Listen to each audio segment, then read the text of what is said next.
This is Hubwonk. I'm Joe Selvaggi.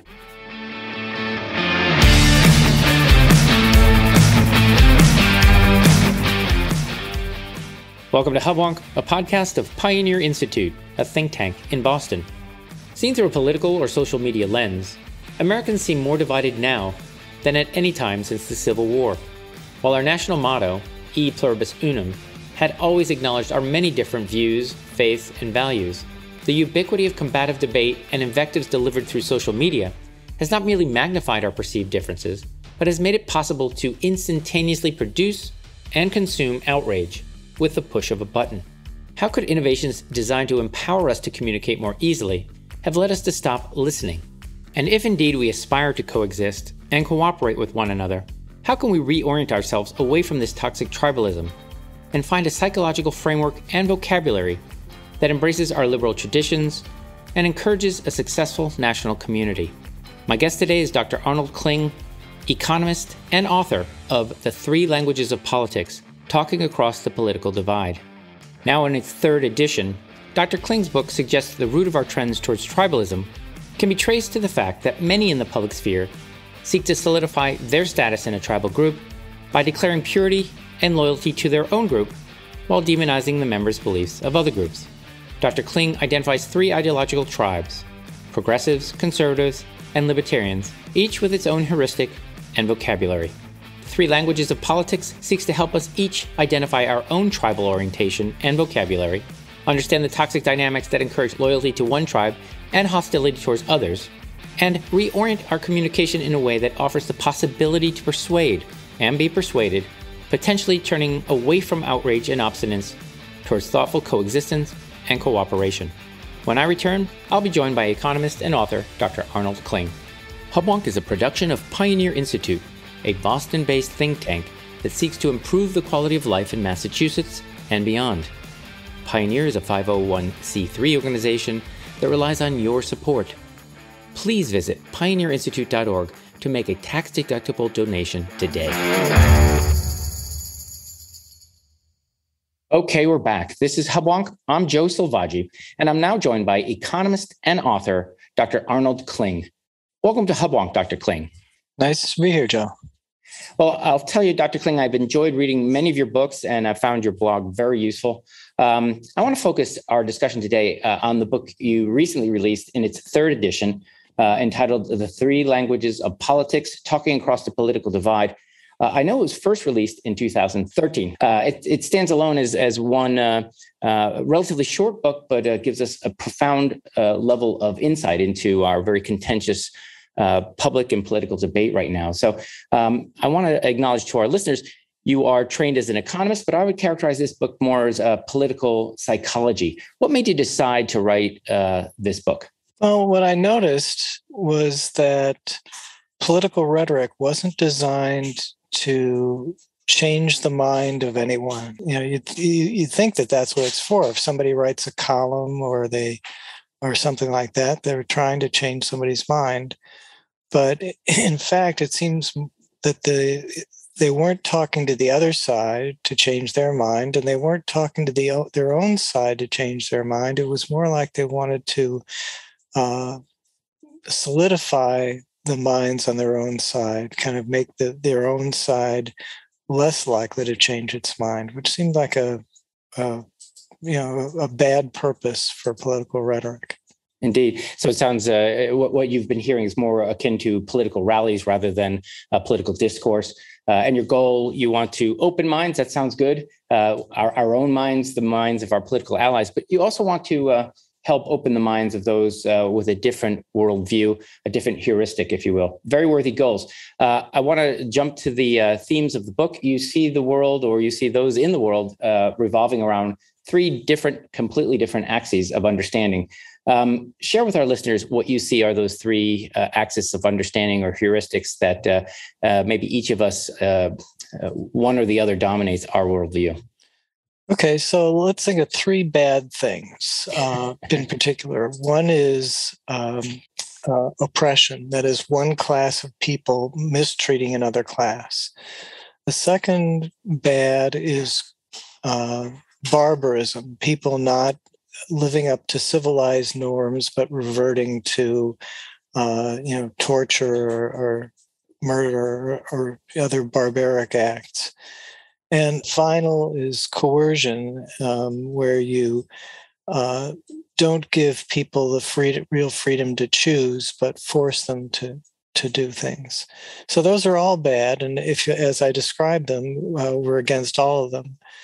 But it turns out that there's a general tendency for progressives, conservatives, and libertarians to each kind of take ownership of of opposition to one of the bads, and then to accuse people who disagree with them of actually being on the bad side. So if you're a progressive and someone disagrees with you, you think that they're on the side of the oppressors. So the progressive kind of takes ownership of the oppressor-oppressed axis. Conservative takes ownership of the civilization barbarism axis and will accuse the people who disagree with them of being against civilization and being on the side of barbarism. And a libertarian thinks that they have ownership of the liberty coercion axis. So people who disagree with them are statists. They're people who want to use the power of the state to coerce other people. So we all imagine that our own worldview is the right one, but we all want to be reasonable. Why is it that we are drawn to listen to the kind of narrative that you describe? What compels us to be drawn to one of these three axes? Well, that's a tough question, and as you mentioned, I went through various editions of the book, and with each one, I tried harder to answer the question. So I ended up delving more and more into the psychology. I think that there are sort of individual reasons why you prefer it. Just it's cognitively easier not to deal with the strongest arguments of the other side, and then there are social reasons. I think if you in a lot of instances, people are trying to enhance the status either of their tribe itself or of themselves within a tribe, and focusing on these axes and accusing opponents of being on the other side of these axes can be a useful way to enhance your status within a tribe.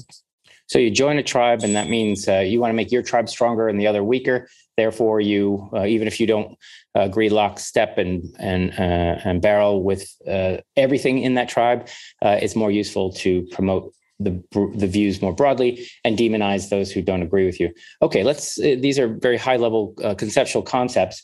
Let's step on some landmines here, and let's take some real world examples of very contentious issues and see how each axis would interpret that particular event. I'll throw some at you. Some were in the book, some weren't. Let's take Black Lives Matter. How would a conservative, progressive, and a libertarian view the framing of Black Lives Matter?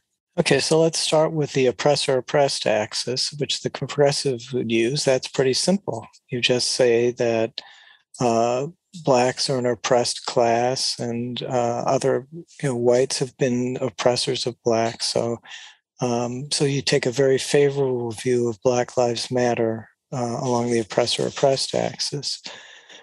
Conservatives have this civilization barbarism axis, so they would say, yeah, that's fine that Black Lives Matter, but let's remember that police protect us, that looting and rioting are barbaric acts, and so there are reasons to be disturbed about about Black Lives Matter. For libertarians, I think it might depend on what issues they think about. If they think about the police aspect of it, a libertarian might say, well, a lot of police procedures are bad and coercive, and laws are there's an excess of laws, and so a libertarian would tend to want to rein in the police and have fewer laws that would create confrontations between everyone in police, but between Blacks and police in particular. That's you did a very good job of teasing each one out. How about something as broad and sweeping as tax policy? That's something that we see arguments about in the news today. How would a libertarian, progressive, and conservative view tax policy in general? Okay, well, let me try to narrow it down to redistributive tax policy and see if I can do that. And that's not one that's in the book, I think, but I think I can do it. The oppressor-oppressed model can be used to suggest that people who get rich must be oppressors. They didn't get there by by legitimate means. So people who are rich are oppressors, people who are not rich are oppressed. And so progressive tax policy that takes money from the rich and gives to the poor is, kind of offsetting oppressor oppressed. The conservative view is that people who are rich generally earned it. They've made contributions to society. They're being compensated for hard work or patient investment or clever innovation, for kind of sharing their skills with society.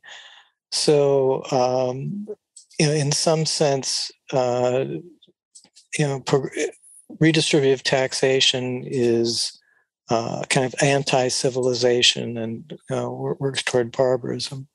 And of course, for libertarians, it's all simple. Taxation is theft, and so it's a form of coercion that you really should try to avoid. I see, again, we could go through a whole host of policy issues, but I see very clearly that you're using the same vocabulary to describe each event. Again, the same access for each worldview.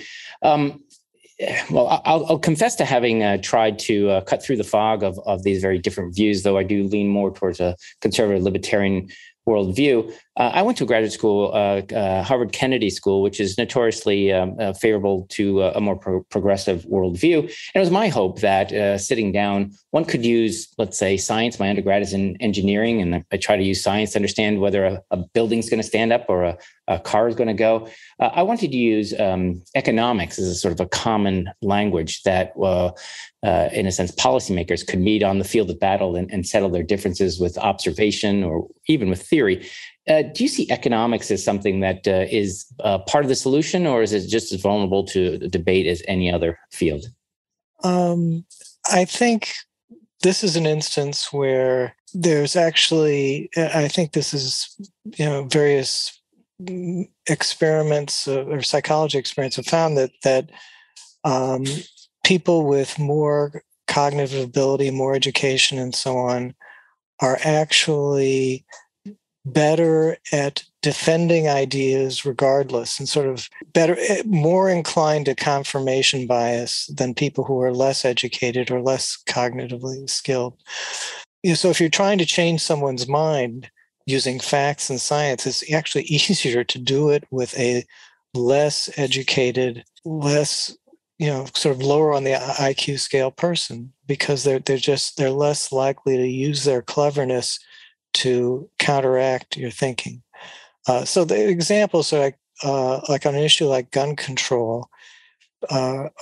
People, I think that this is an example where people have given the same set of facts to people on two sides of the issue, and some analyses, facts, studies, or alleged studies and whatever.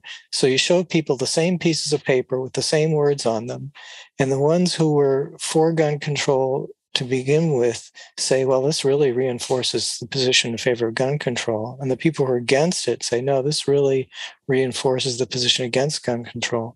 But that tendency is even higher among the sort of more highly educated people. So taking that back to economics can then be a tool used by either side to kind of confirm its own point of view. So if you're progressive, you seize on progressive economic ideas. And if you're conservative, you seize on conservative economic ideas. Libertarians seize on libertarian economic ideas. So the hope that the facts or the ideals itself will settle the issue, unfortunately, doesn't work well in that case. That definitely aligns with my experience. We even had a few courses where you had a conservative and progressive and a third very, very progressive economist teaching a class all together, and sort of in a sense embracing the fact there are many ways to look at the field. I want to address the fact that then if education or cognitive ability doesn't inoculate us from these axes of perception, what does one do if one wants to aspire at least to being more open-minded or leaving one's axis, or at least understanding the other two, or if there are indeed other two? Yeah, that's a great question. And I, by the way, I think, since writing the book, I think that it's not clear that everyone falls within those three. And most people, if they consider themselves carefully, they certainly wouldn't jump on the axes and say, "Oh, yeah, that's my axis." They might notice that, "Wow, yeah, in the past I've used that," but then they'd say, "Well, if I really think about it, my own views are more nuanced." I don't know what advice works. I know what you kind of want to get to. There's a pretty good new book by Julia Galef called The Scout Mindset. And she talks, and the term mindset is exactly right. She talks about the difference between being a scout, where you just want to explore the territory and see what's there, versus a soldier, where your role in territory is defend what's yours and keep other people out. So a scout mindset is, you're very open-minded. You're not convinced you're right. You're really operating from a position of self-doubt.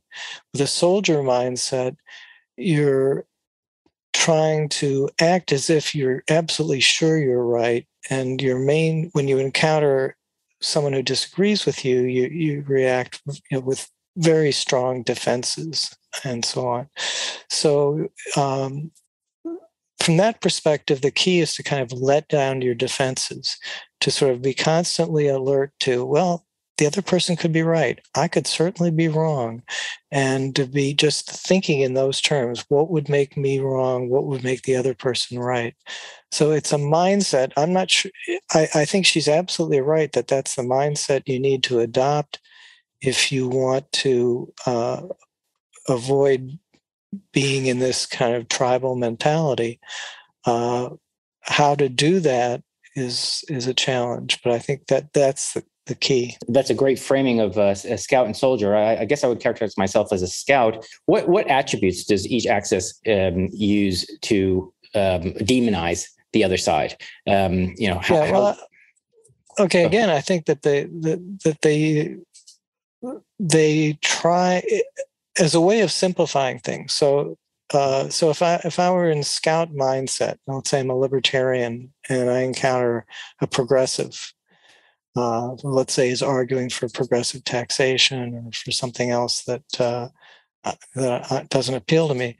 If I were in scout mindset, I'd try to say, well, how could they be right? What are the strongest points of their argument that they could make? What are the circumstances under which I would change my mind and agree with them? If I'm in soldier mindset, then what I do is I use the axes. I just say they just want to use power. They're just power hungry. They might say they want to help the poor, but nah, they're just, all they want is power for themselves. And I could find evidence for that. I mean, I think there's a Wall Street Journal editorial today about the tax proposals in the latest Democratic bills, and they point out all the ways in which these tax proposals actually benefit wealthy constituents, and then say, how can you really say that you're for poor people? You're just using power to benefit your friends, and that may or may not be the right framing, but that is kind of how you operate more in soldier mode. Indeed. And one of the interesting insights, I don't know if you want to address it more deeply, the irony that each team or each axis seems to think they understand the motivations of the other teams better than those other teams themselves. In other words, I've often had progressives explain to me what's really at the heart of libertarianism, as if they understand my worldview better than I understand my worldview. Say more about why that might be. They'll typically say, it's libertarianism is a cover for oppression. That what you're really doing is perpetuating the evil class status that exists. You're an apologist for rich people and so on, or you want people to starve. I mean, you can hear that.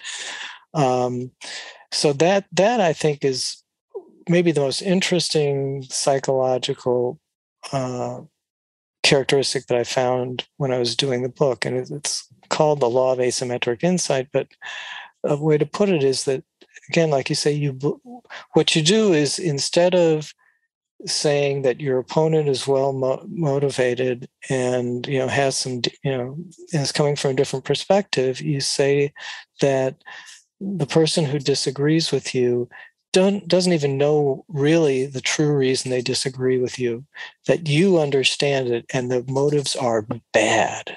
You understand their true motives and their motives are bad. That's the mindset that you get into. And to me, like, for instance, every Paul Krugman op-ed piece pretty much says that. I understand the true motives of conservatives and they're bad. And I used to say when Rush Limbaugh was alive that every broadcast that he gave was about how he understood the true motives of the libs and they're bad. And that's really one of the most dangerous and unfortunate tendencies in our tribalism. Indeed. More than just merely saying that they're bad, this also leads to a concept in your book that you talked about, in a sense, policing your side and trying to silence the other side. So beyond the Krugmans and the Limbaughs, we have more than a few people who would like to shut down the other side. They create boogeyman's. It could be Fox News if you don't care for the conservative perspective. It could be academics in elite universities if you're a more conservative. Say more about this impulse to not merely join one team, but to eliminate the other. Yeah, that's become stronger. We could broadly call that illiberalism, because liberalism, going back to John Stuart Mill, was like, let's listen to the other side and answer ideas with other ideas. But for a variety of reasons, we don't live in a world these days that's friendly to liberalism. I suspect it has to do with the media environment that we're confronted too immediately and too directly with points of view that bother us. It used to be that most of the time we were tuned out to politics and to disagreement. But now, at least for some people, you can't avoid it. It's like you pick up your phone and you see something, and even if you're not inclined to follow the other side, in fact, maybe especially if you're not inclined to follow them closely, you'll just see them as caricatured by people on your side. And so I think what sells on all sorts of media, but especially social media, is descriptions of outrageous acts by people on the other side. And we're kind of addicted to seeing those and saying, "Oh, look how bad they are," and I think we get rewarded for publicizing those and attacking those. So we kind of see the worst of the other side, and we get riled up about it. And there's this mechanism that kind of keeps reinforcing that behavior. Indeed. So I think as a scout versus a soldier, I'm already outnumbered, but social media seems to be... I should warn you that Julia says that one of the characteristics to worry about, to avoid being in soldier mindset, is a characteristic of believing that you're a scout. Good, touche there. Okay, I'm a soldier in Scouts clothing here. But I will say, for what it's worth, I know you have been on other podcasts, but I think the podcast medium is a good one. I don't say it's the opposite of a Twitter rage, but it's in a sense a slower way of looking at the world, which is my segue of coming up to a different concept you introduced in your book. You talk about slow political thinking versus fast political thinking. I think you touched on it when you were talking about the pernicious effect of social media on average minds. Can you say more about that? Yeah, and I would say actually empirically, this summer I set up this crazy idea of fantasy intellectual teams, which is a way of scoring and trying to reward people for showing scout mindset and so on. And what I found was that really increased my following of podcasts, and I think it's because a podcast, there's another person. And so you tend to avoid the kind of demonization that you would get into on Twitter, where you're by yourself, and then you're going to be liked by your by the people in your tribe. So podcasting kind of keeps people more honest. It does indicate that that's a better medium than some of these other media in terms of keeping people on their better behavior. If we're going to talk about tribes, I think one of the steps in understanding where the other side might have been right, you mentioned that earlier, you have to allow for the possibility that those people with other views may be right. Share with us what you talked about in the book, for instance. The progressive worldview actually nailed it in the 60s with the Civil Rights Act, whereas in that same time, conservatives and libertarians got it rather wrong and missed the boat. Share with our listeners where, let's say, libertarians or conservatives have gotten it right, or another example of where progressives really got it right. Let's see. Well, one example of where libertarians, I think, were right is and this may be an odd one, is because the libertarians are skeptical of government and aware that government makes mistakes. They're aware that government makes mistakes overseas as well as domestically. So they tend to be they tend to be dubious of intervention at a time when other people might be all riled up for intervention. So they probably were more skeptical of, let's say, the Afghan war than other people, because everyone else kind of got riled up about, how bad the Taliban were and how bad 9/11 was. Conservatives, I think, probably are more right about I think things like the Black Lives Matter thing, that we really should be focusing on civilization versus barbarism issues and not run everything through the oppressor oppressed.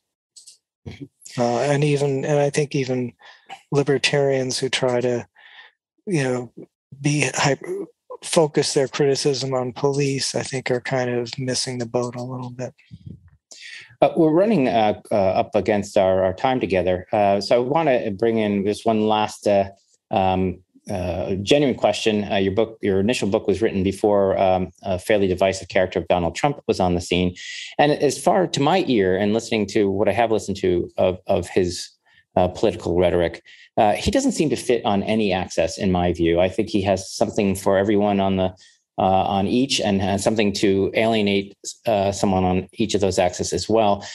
Does your global heuristic explain that phenomena in any meaningful way?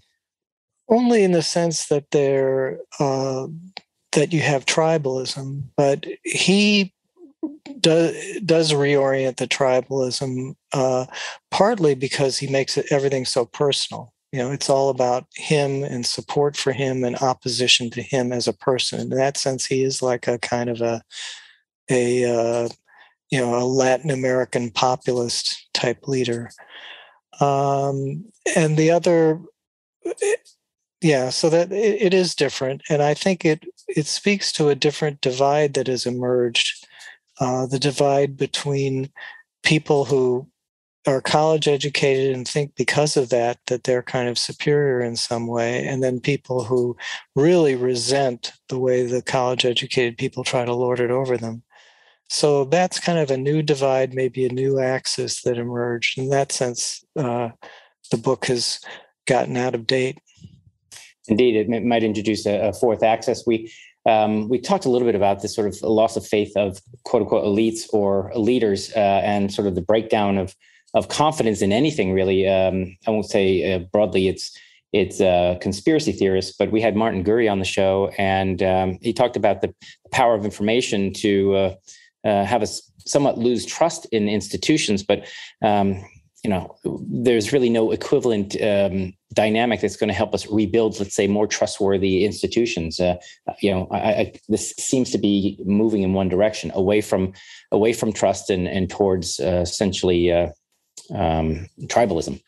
Yeah, I think that's kind of a central problem, if not the central problem that we face in our society today. And I think a lot of the problems, the institutions themselves have become corrupted.